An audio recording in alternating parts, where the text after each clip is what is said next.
विषय में समझाने की कोशिश करता हूँ कि रसायन विज्ञान के अंतर्गत कुछ द्रव्य होती हैं, पदार्थ होती हैं, उसके विषय में आज हम लोग डिस्कस करेंगे।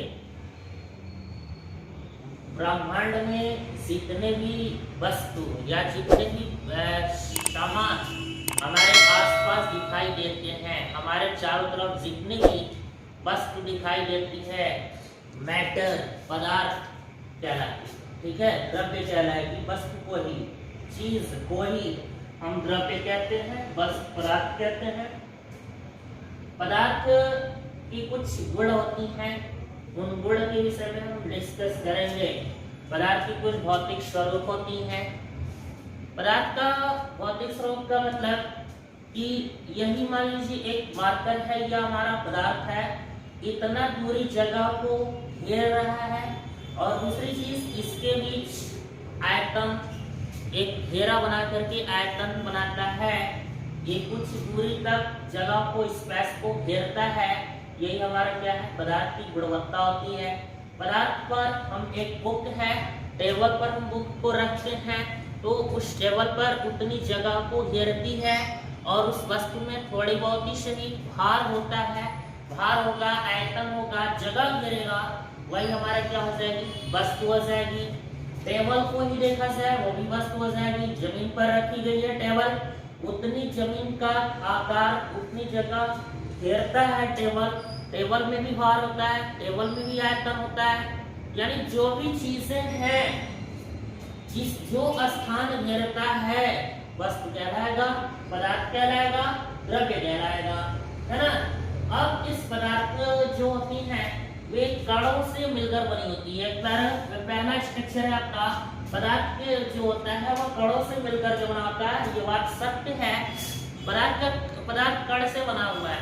मीन्स एक चाक उठा लीजिए और उस चाक को, मतलब बोर्ड पे आप चाक को खींचते हैं तो एक छोटे छोटे कण नीचे की ओर गिरते जाते हैं। मीन्स आप देखोगे कि वह चाक का जो छोटे छोटे कण है वह कणों से ही टूट करके, मतलब अगर उन्हीं कणों को जोड़ दिया जाए तो बड़ा सा चाक बन जाएगा। मीन्स छोटे छोटे कणों से ही मिलकर के बने हुए होते हैं। ईंट है, ईंट पत्थर है, ईंट है, कंकड़ है, उस पत्थर को, ईंट को तोड़ते हैं, काटते हैं, और तोड़ने काटने के बाद फाइनली ये पाउडर का रूप बन जाता है, छोटे छोटे कणों के रूप में बन जाती हैं। तो मीन्स आपको स्पष्ट है कि पदार्थ जो भी होती है छोटे छोटे कणों से ही मिलकर के बना होता है, और वे कणों में विभाजित हो जाती हैं। और उन्हें भी खंडित किया जाएगा तो कणों के रूप में ही विभाजित हो जाएंगे। पदार्थ के कण अधिक छोटे होते हैं, यह सही बात है कि पदार्थ के जो कण होते हैं वे बिल्कुल ही छोटे होते हैं, बहुत छोटे होते हैं। इतनी छोटी होती हैं कि वो नग्न आंखों से भी, मतलब देखने में नहीं दिख पाता है। छोटे छोटे बहुत ही कण होती हैं। धूल कण से भी छोटा कण, धूल कण तो अभी दिखाई देता है लेकिन उससे भी छोटे छोटे कण होते हैं। उसके अंदर भी छोटे छोटे कण होते हैं जो नग्न आंखों से न देखी जा सके।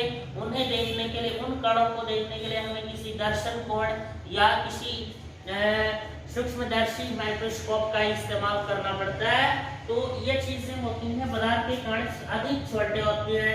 पदार्थ के कणों के बीच रिक्त स्थान होता है। नेक्स्ट पॉइंट है, जो पदार्थ होते हैं, जो भी पदार्थ होते हैं उनके बीच स्पष्ट है कि वह कणों से मिलकर बना हुआ है, और कणों से मिलकर बना हुआ है। लेकिन एक बात बताओ, आप इस वस्तु के अंदर जो भी छोटे छोटे कण है, ये छोटा कण, ये छोटा कण, छोटा कण, अगर पास ही छोटे छोटे कणों को अगर हम रखते हैं तो बीच में थोड़ी बहुत जगह तो खाली ही पड़ रही है, हल्की हल्की छोटी छोटी जगह खाली पड़ रही है।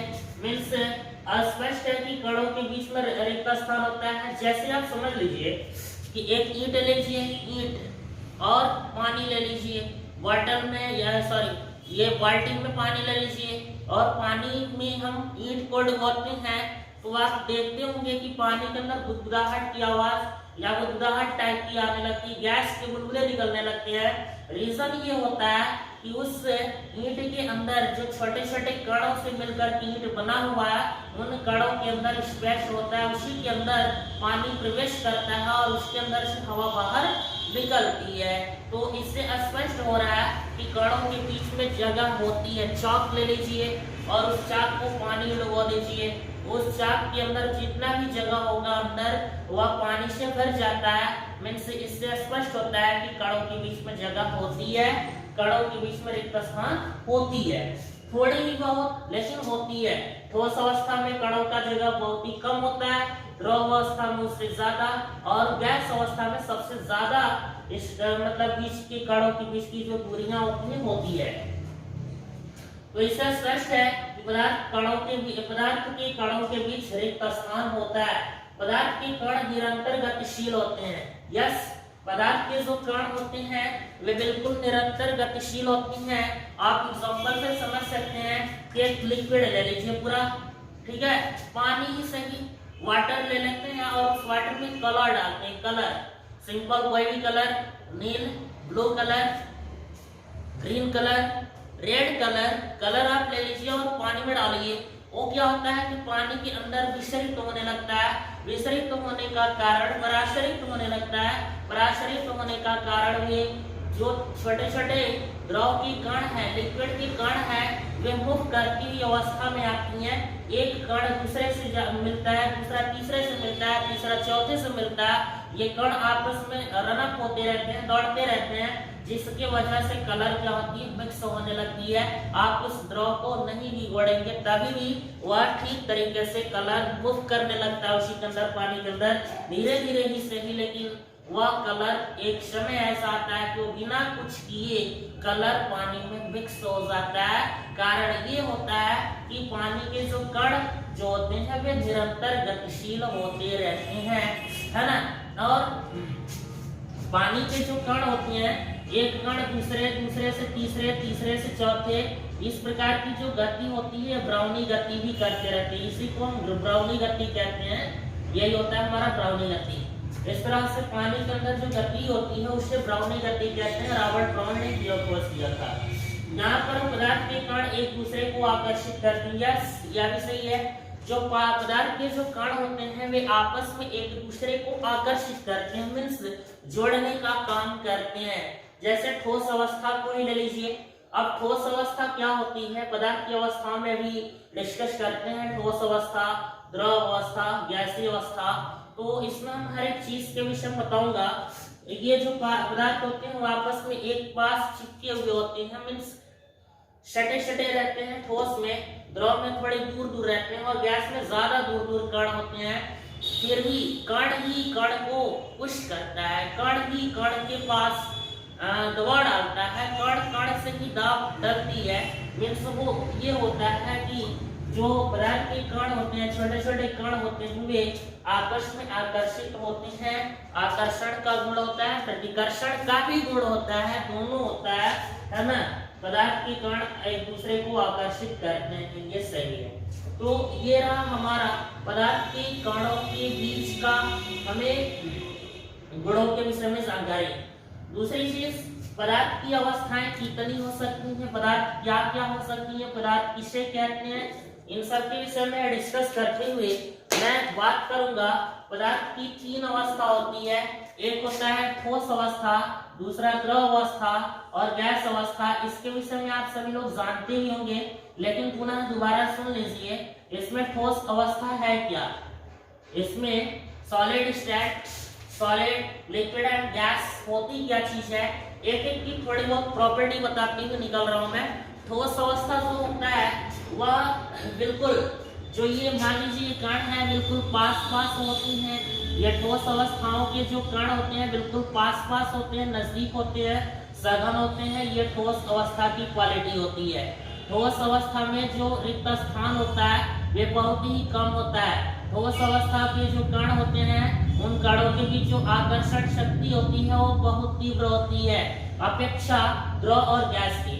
अपेक्षा द्रव और गैस की आकर्षण शक्ति जो होती है ठोस का बहुत तीव्र होता है। और इस के जो कण होते हैं वे कण आपस में इतनी बहुत नजदीक पाए जाते हैं। ये हमारे ठोस अवस्था का आर्किटेक्चर होगी। दूसरी चीज द्रव अवस्था की अगर हम बात करें तो ये द्रव अवस्था की जो कण होते हैं वे बहुत मतलब दूर होते हैं अपेक्षा ठोस के अपेक्षा ये बहुत दूर दूर होते हैं, नजदीक नहीं होता है, ठीक है। ठोस की अपेक्षा कण जो होती है दूर दूर होती है। गैस का जो कण होता है ये लंबा दूर होता है, मीन्स द्रव की अपेक्षा भी बहुत ज्यादा दूर दूर होते हैं। मीन्स आप समझ सकते हैं कि ये कण बहुत नजदीक है, तो हमारा ठोस अवस्था हो गया। ये कण दूर दूर है, इसके अपेक्षा दूर दूर, इससे कम मतलब द्रव हो गया। फिर इसके बाद गैस के कण बहुत दूर दूर होते हैं। दूसरी प्रॉपर्टी इसमें ये होता है कि ठोस के जो कण होते हैं, ये ठोस की जो आकार होती है वह फिक्स होती है, आयतन फिक्स होती है, आकार और आयतन दोनों फिक्स होता है। इसमें आकार फिक्स नहीं होता है, आयतन फिक्स होता है। द्रव में आयतन फिक्स होगा, आकार फिक्स नहीं होगा। आकार फिक्स न होने का ये होता है कि द्रव को जिस पार्ट में रखा जाता है, जिस भाग में रखा जाता है, वही उसी आकार का रूप ले लेता है। ये इसकी कोई शेप्स नहीं होता है, इसका वॉल्यूम होता है, आयतन होता है, शेप्स नहीं होता है। और इस गैस का भी देखा जाए तो इसका जो डेफिनेट अगर हम बात करें तो साइज एंड शेप्स या वॉल्यूम वगैरह कोई फिक्स, वॉल्यूम इसका फिक्स होता है, बट साइज एंड शेप्स ये दोनों अलग अलग होती हैं और निश्चितता होती है, इसमें कोई डेफिनेट लिंक नहीं होता है गैस अवस्था में। तो ये हमें पूरी पदार्थ की अवस्थाओं के विषय में, ठोस अवस्था, द्रव अवस्था और गैसीय अवस्था के विषय में हमने समझा। आज अगर हम बात करें तो पदार्थ की अवस्थाएं जो होती हैं वह बदल ही जाती हैं। कैसे देखिएगा आप लोग, यहाँ पर हमने एक सॉलिड रखा, सॉलिड में आप आइस ले लीजिए, सिंपल आइस मैंने ले लिया। आइस क्या होता है, बर्फ होता है, और इस बर्फ को अब देखिए ये लिक्विड में कैसे चेंज हो रहा है, चेंज भी होती है आपस में। ये गैस है, अब देखिए अब इसमें हो क्या रहा है कि सॉलिड को हम टेम्परेचर देते हैं, टेम्परेचर से प्रभावित हो जाता है। टेम्परेचर से निश्चित रूप से अगर वह सॉलिड है, टेम्परेचर अगर प्लस करते हैं, हीट करते हैं, डिग्री सेल्सियस को प्लस करते हैं, पॉजिटिव करते हैं, अगर डिग्री सेल्सियस को बढ़ाते हैं, तो उस कंडीशन में सॉलिड जो होता है लिक्विड में चेंज हो जाता है। बर्फ क्या होता है, थोड़ी से टेम्परेचर पाता है, गर्म होता है, तो गर्म होने पर क्या होता है, लिक्विड में आ जाता है, पानी बन जाता है, और पानी को टेम्परेचर बढ़ा दिया जाता है और टेम्परेचर प्लस कर दी जाती है, यानी कि कम से कम 100 डिग्री सेल्सियस टेम्परेचर प्लस कर दी जाती है ऊपर पानी को, तो 100% वह क्या हो जाता है, गैस बन जाता है। आप देख रहे हैं कि सॉलिड से लिक्विड चेंज होने में हमारा डिग्री सेल्सियस जो है या फ़ारेनहाइट जो है प्लस हो रहा है ना, बढ़ रहा है टेम्परेचर।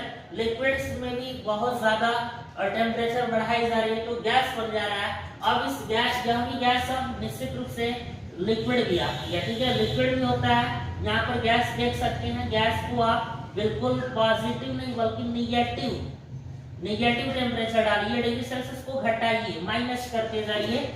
आप क्या होगा, गैस के जो टेम्परेचर माइनस में आएगा, ठंडा होगा, तो उस कंडीशन में लिक्विड होगा। और यह भी अगर इससे भी और ठंडा करूंगा मैं, या फिर डिग्री सेल्सियस को और माइनस कर दिया जाएगा, तो उस कंडीशन में क्या होगा कि लिक्विड ही सॉलिड में आ जाएगा। आप देखते हैं कि जो फ्रीजर होता है, फ्रीज, उस फ्रीजर में हम बॉटल में पानी डालते हैं और उसको ठंडा करने के लिए तो पानी डालते रहते हैं उसके अंदर, फ्रीज के अंदर। तो फ्रीजर काफी देर तक छोड़ देने पर क्या होता है कि बॉटल के अंदर जो पानी होती है उस पानी में बर्फ जम जाती है। रीजन फ्रीजर की वजह से यहाँ पे क्या होता है कि हम लिक्विड से हम सॉलिड में फ्रीज कर देते हैं, सिंपल। अब अगर हम बात करें एक चीज और, डायरेक्टली अगर सॉलिड से डायरेक्ट रूप से, अगर हम सॉलिड से जो गैस होती है, ठीक है, सॉलिड से डायरेक्ट रूप से गैस होती है, उसको हम बोलते हैं सब्लिमेशन, उसको हम बोलते हैं सब्लिमेशन अर्थात ऊर्ध्वपातन बोलते हैं। इसका एक एग्जांपल ये है, जो कपूर होता है, कपूर, वह कपूर को हम सिंपली यहाँ से सॉलिड से गैस के रूप में हम ट्रांसफर मतलब कराई जाती है। कपूर डायरेक्ट रूप से जो सॉलिड होता है वह गैस के रूप में डायरेक्ट रूप से हो जाता है, मीन्स ये चीज होती है ऊर्ध्वपातन। तो ये सिस्टम है हमारा सॉलिड से लिक्विड में, लिक्विड गैस में, गैस लिक्विड में, लिक्विड सॉलिड में, फिर सॉलिड से गैस में। ये हमारा अवस्था परिवर्तन का ऑलरेडी लेक्चर रहा है ना। Change of state of the matter, change of state of the matter. इस तरीके से हम पदार्थ की कॉफी डिस्कशन मैंने किया, पदार्थ की कणों के बीच में डिस्कशन हुई। पदार्थ को ही हम द्रव्य कहते हैं, द्रव्य को ही पदार्थ कहते हैं। वस्तु कोई भी निर्जीव पदार्थ, सजीव पदार्थ, कोई भी चीज है वस्तु होनी चाहिए और आकार गिरती हुई अगर नजर आती है उस वस्तु के अंदर तो 100% वो पदार्थ होती है। दोबारा सा यही हमारा थोड़ी बहुत concept of chemistry, basic chemistry थी, जो कि ये सभी बच्चों के लिए बहुत इंपॉर्टेंट है। और ये मुझे उम्मीद है कि आप लोगों को बेस्ट तरीके से ये चीज आपको समझ में आई होगी। तब तक के लिए धन्यवाद।